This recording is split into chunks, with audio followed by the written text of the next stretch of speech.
Drew, what are you watching? What am I ruining for you? Finding Dory. Alright. So while Drew continues to screw around and watch shows made for fourth graders, I'm going to get to work and create Happy KO content for your enjoyment. What order should you record your instruments to produce a song? This is for young, inspiring producers. So if you're not a musician or a young, aspiring producer, please continue to watch anyways, because I don't really know. Hi.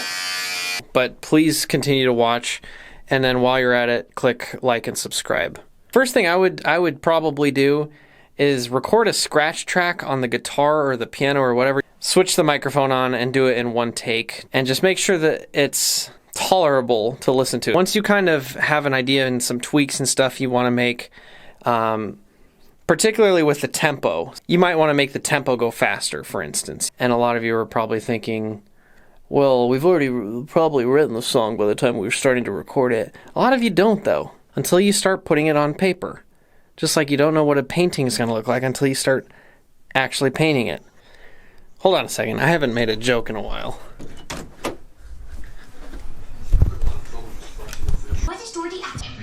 Oh, what the?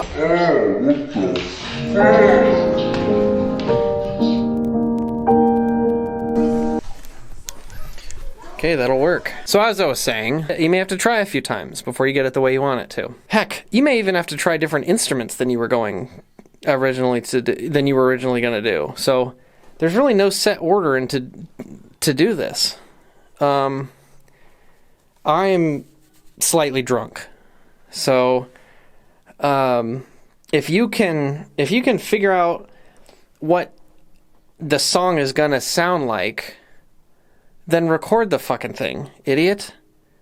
And quit coming up with stupid reasons to be on your phone watching YouTube Happy KO videos in the first place. Like and subscribe. See ya.